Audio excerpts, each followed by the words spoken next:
My wife and I used to walk along Lake Shawnee in Topeka, Kansas, near where we live, every day. Then coronavirus struck and suddenly people were everywhere. So we now do our daily walks on the Landon Trail.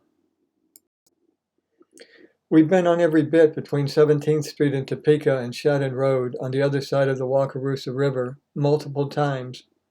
Between March and the first few days of 2021, we compiled the pictures in this PowerPoint.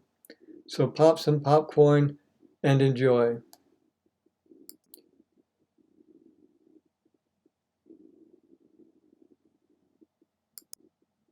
We gave all the sections of the trail pet names to facilitate our conversations when we talk about the trail or need to discuss where we want to walk on any given day. These overlapping maps will give you some idea of the various sections of the trail. I'm guessing that covers a distance of about 15 miles, but that's only a guess.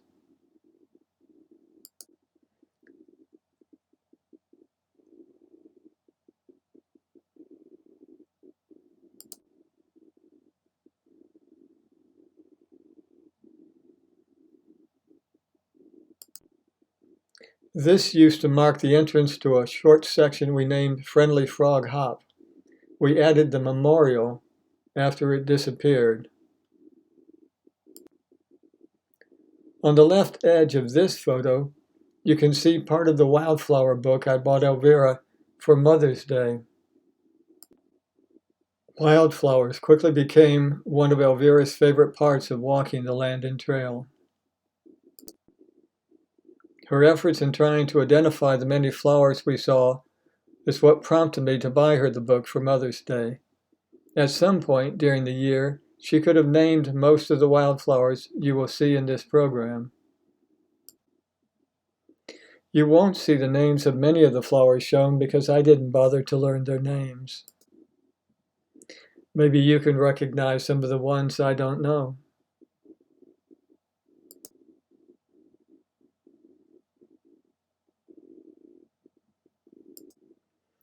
Queen Anne's lace was one of our personal favorites. Note the pink or black dot in the center of the flower. Based on what I've read, poison hemlock and Queen Anne's lace are in the same family. You can see the similarity in structure. We joked that the soft leaves of lamb's-ear can be used as toilet paper in a pinch. We were so impressed with the flannel mullein that we named a section of the trail after it. The first time we saw flannel mullein, we thought it was lamb's ear until we looked it up. The leaves of the two plants are so alike they may be related. We named a part of the trail between Adams and California Streets Beaver Boulevard because of this beaver pond beside it. The half of that section that ends, or begins, if you will, at Adams is Beaver Boulevard. The other half that touches California we call Mullen Lane. If you view this from the map, the pond was in a small delta-shaped green patch between Adams and California.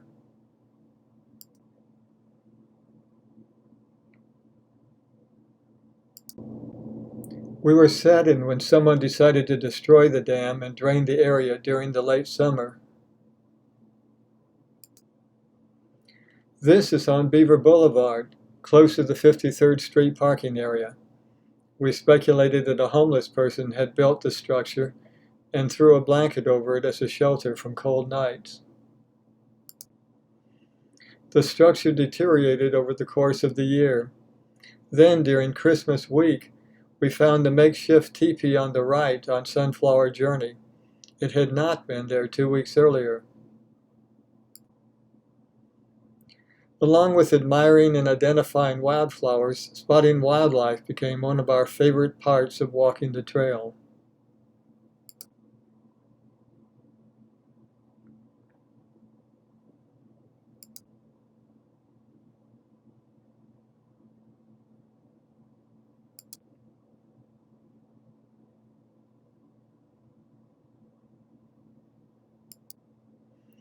Would you believe we also found a giraffe, a hippopotamus, a polar bear, and 2 kangaroos?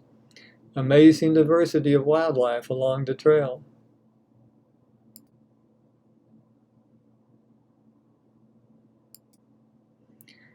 Ever since we saw this fellow at the end of 69th near the Livgren place, we have referred to this area, where we often park, as Hoodall Hollow.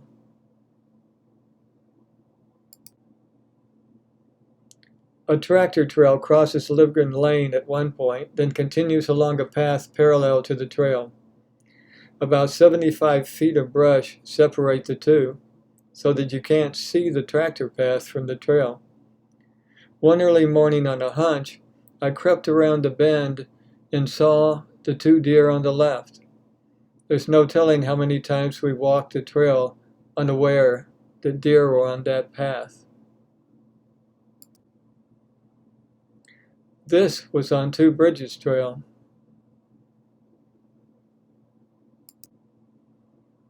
A cold morning on Livgren Lane 3 days before Christmas, the same day we saw the 2 deer. When we first saw the remains of this turkey on Livgren Lane, we thought a fox might have gotten it. But a week later, we found the remains of this raccoon about 75 yards away. If a fox tried to attack a raccoon, my money would be on the raccoon. In the fall, we found this. It was close to where we park on Livgren Lane. It could have been hit by a car. This could be a Massasauga rattlesnake, but the eye doesn't seem right. We saw it where the trail crosses 89th Street, close to the Wakarusa River. The tail was hidden in brush, probably about 5 feet long. It didn't coil, but it didn't move either, and it hissed. We were planning on turning back at that point anyway. Note the cricket beside the frog. Was that going to be lunch? This guy was either on my hat or my shoulder for most of one day's hike. More wildflowers.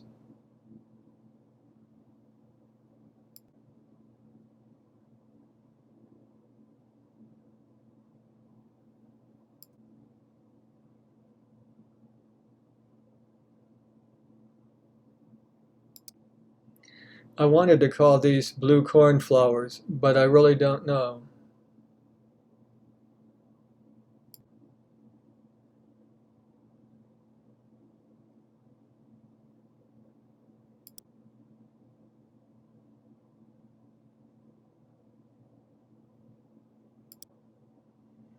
A yucca plant near the Lutz farmhouse.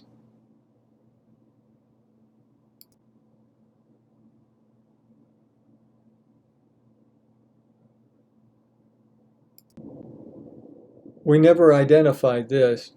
We call it umbrella fruit. We never could tell whether it was a vine, small tree, or brush.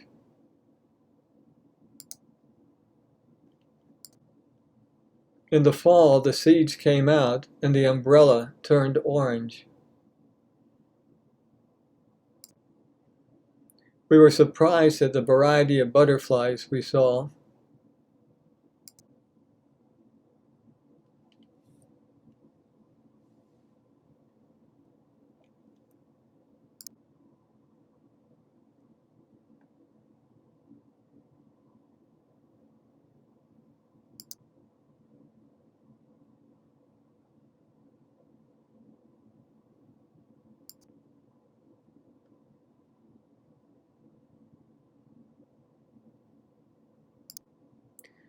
About 6 of these are on either side of Beaver Boulevard, close to Adams and 53rd Street.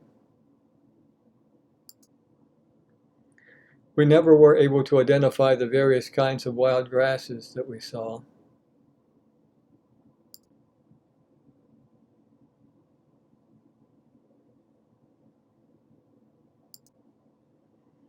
Obstructions usually don't last long, We've seen bicyclists and men in small vehicles patrolling the trail.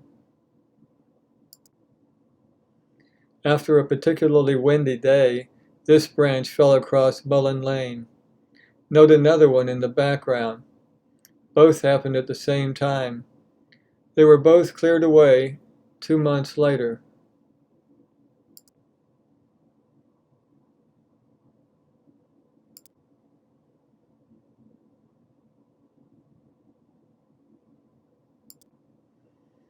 More wildflowers.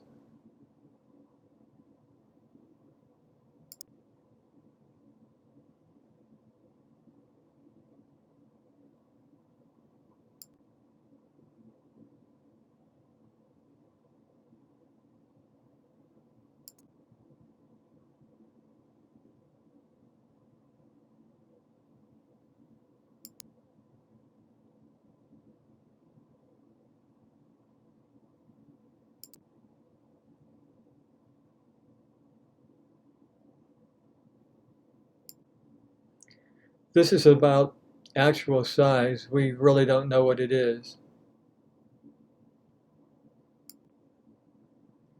During the summer and early fall, we carried sticks to clear the path of these spider webs. Sometimes we could see them, sometimes we walked into them.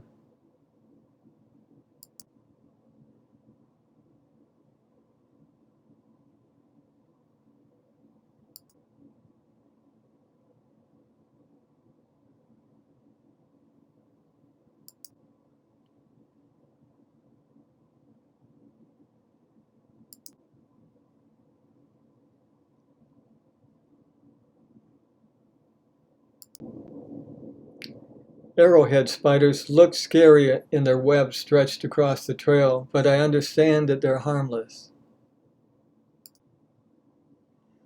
No, I did not place the snail to the left of this flower.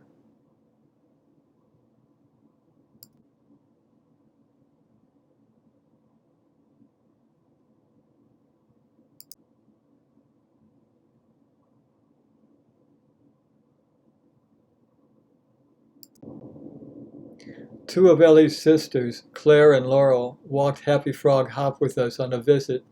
The dogs live on a nearby farm. A collection of walking sticks are available at the parking area near 53rd and Adams.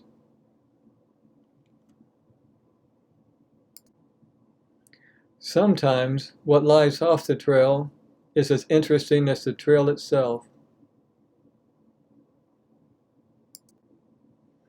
We've learned to take advantage of gaps in the brush and trees to admire the surrounding countryside. In winter, with leaves gone from trees and underbrush, we can see more.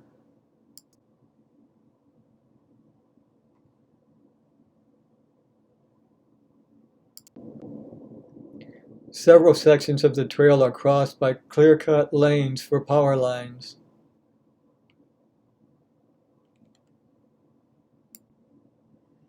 In the distance, you can see a road. Just below the road, you can see a few dots, which are turkeys.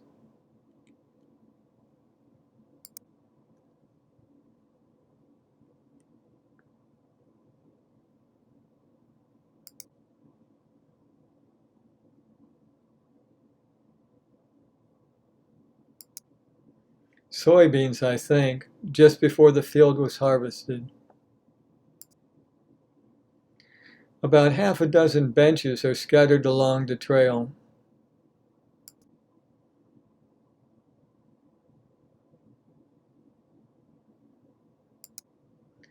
Care to guess what has been gnawing and clawing on this recycled plastic bench near the bridge on Lutz Lane? We think of this bench on the left as a benchmark separating Beaver Boulevard from Mullen Lane, which are actually parts of the same section between Adams and California. We've talked about using the arrangement on the right as a place for a high tea party. Livgren Lane has many interesting features. This is my favorite bench. a plastic mat nailed to two old railroad ties. Even in winter, we still see mushrooms, though they were more common in spring and summer.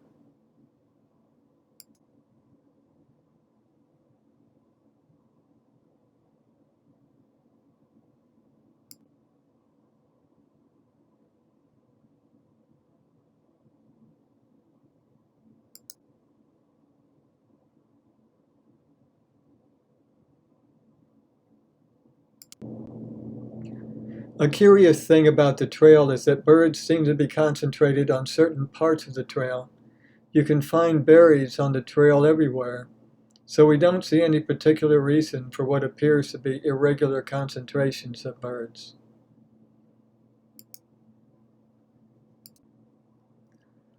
The smaller one is a donkey. Whatever this was flew away before I could get a good shot. American kestrel, maybe? There must be at least a dozen bridges between Topeka and the Wakarusa River.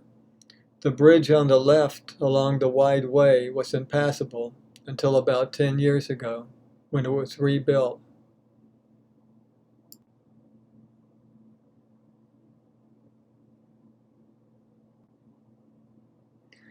We don't know what these numbers represent.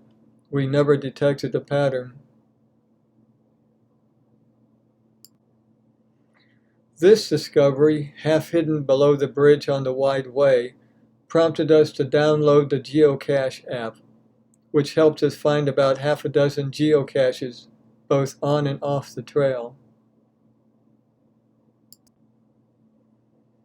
Found in the top of my car after one hike.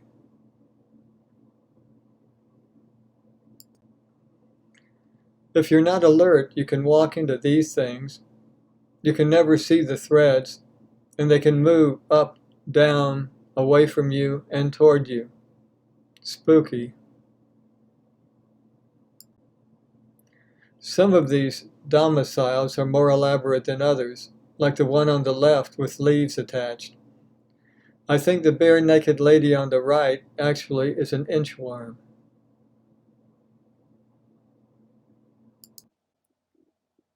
Bicyclists, joggers, and other hikers are fairly common along the trail. Horses less so, but we've passed some on several occasions. Even in early winter, we've seen their tracks in their biodegradable cairns. Watch where you step. A busy hour-long hike would include passing a biker or two, a jogger, and one or two hikers. No, not on the trail. We passed Lighthouse Church on California one morning on our way to the trail and saw these. Okay, so now I'm cheating. Out our back window. There are numerous signs along the way. It's not always clear what they mean. We guess these numbers relate to the distance to the train yard in Topeka.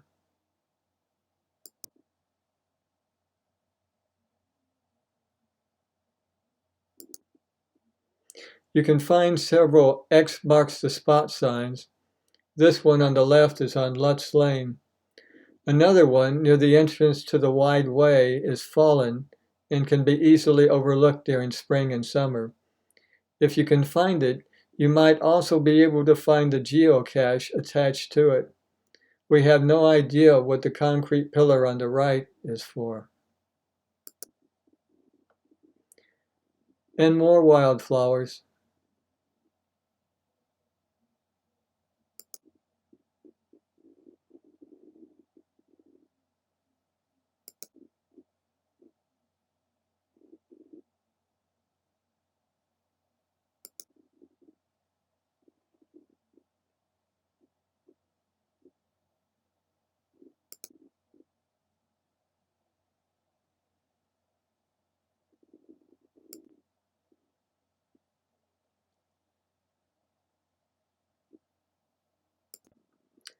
We spotted this decorated cedar tree on Two Bridges Trail the Sunday before Christmas. Another small cedar nearby also was decorated. We thought we'd put pictures of our spooky trek through Mirkwood Forest near the end of this pictorial journal. Mirkwood is actually part of a very long section between Ratner Road and Green Road, south of 89th Street. The longer portion, accessed from Ratner, we call Sunflower Journey. The sunflower field is the dividing line between the two. If you go in the opposite direction from where I took this picture, you cross the Wakarusa. Green Road has since washed out, so we no longer go there. Yes, they are here too.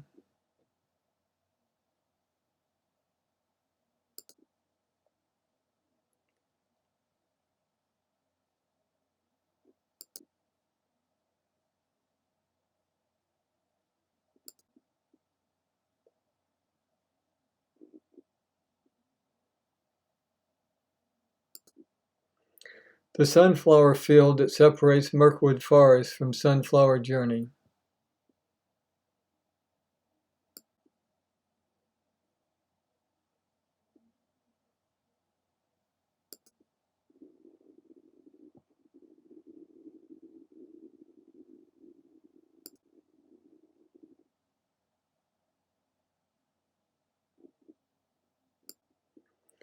I'd love to know the story behind this. No railings on the bridge.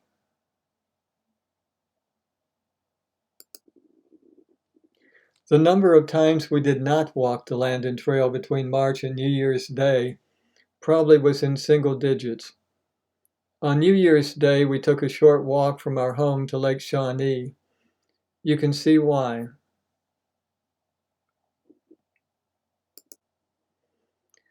We end this program with pictures taken during the next 3 days along the trail. This one was taken on January 2nd, near the first bridge on Two Bridges Trail. On this walk, we saw a possum too far away to get a decent picture, tracks of a pair of hikers, 2 bicycle tracks, and 2 very disturbed places in the snow that I can only describe as bicycle snow angel faceplants. On the 3rd, we saw 2 skiers as they began down Two Bridges Trail. We went the other way on Barrington Skirt. The final pics on the right is along a piece of Livgren Trail bordered by cedar trees. We hope you've enjoyed this visual journal of Landon Trail. Of course, we're still walking the trail. If you live nearby, you may run into us. If you see us coming, we will put on our masks to protect you and ourselves. Look for 2 seniors, the lady above and a skinny dude beneath an Outback. Think Indiana Jones. Stay safe and have a happy and productive 2021.